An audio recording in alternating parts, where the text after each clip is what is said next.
British Prime Minister Keir Starmer has announced the UK would ramp up its spending on defence to 2.5% of GDP by 2027. The country set to help fund this goal by cutting its overseas development aid. His announcement comes just 2 days before he sits down with Donald Trump at the White House. The US president says he'd like to see NATO countries spend up to 5% on its defence. We must find courage in our history. Courage in who we are as a nation, because courage is what our own era now demands of us.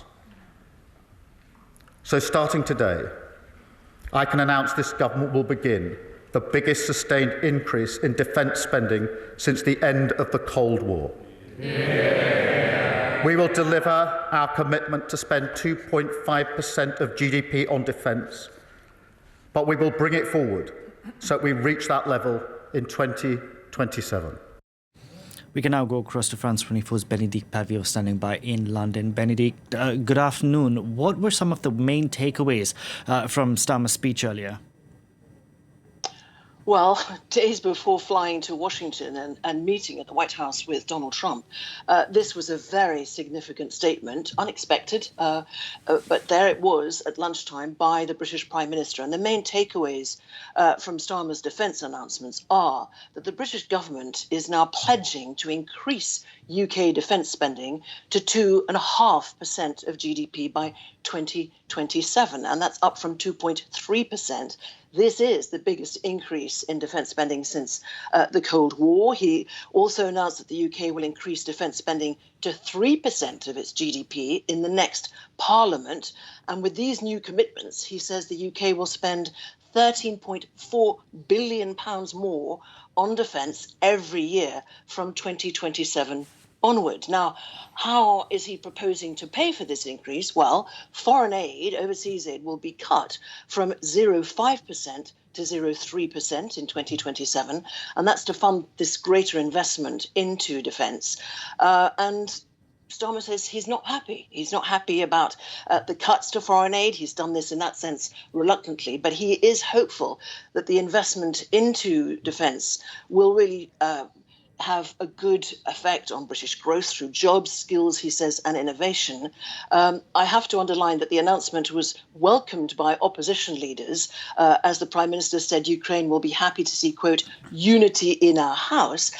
And it is briefly worth pointing out that the government had recently been under huge pressure to really announce when that 2.5% increase in defence spending would happen. And it had consistently, until today, refused to set out a timetable.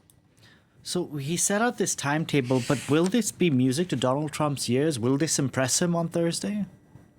Well, the word that often comes up with the new president, Donald Trump, is unpredictable. So only he will know whether that is today or on the day. And that will be Thursday when Keir Starmer has, I understand, something like 3 hours meeting, then a press conference. So we will hear what Donald Trump has to say and Keir Starmer have to say on Thursday. But certainly this is more clarity from Starmer in what is a shifting reality of a Trump presidency.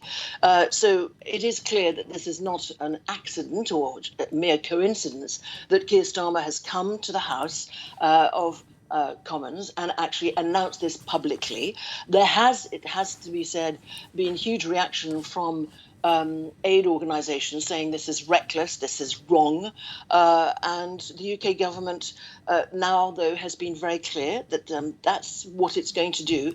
And I think it will be very much welcomed by really the Army, the Navy, because it has a sense here that there's been a lot of criticism, including from the former Defence Minister, admittedly Conservative, but Ben Wallace, that those armies have been really hollowed out, and that, you know, you've really got to match your rhetoric with having the troops, with having intelligence spending, etc. So we will see, probably Donald Trump will consider that this is, and his aides, this is a step in the right direction.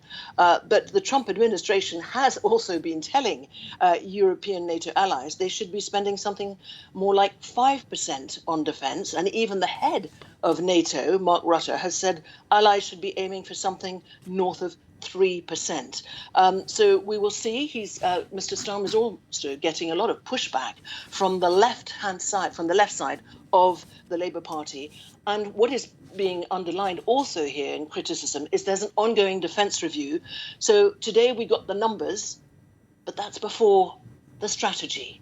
What is the main threat? He singled out Russia, that's for clear. But what are the main foreign policy targets and goals? We got the numbers. We'll see what happens on Thursday at the White House.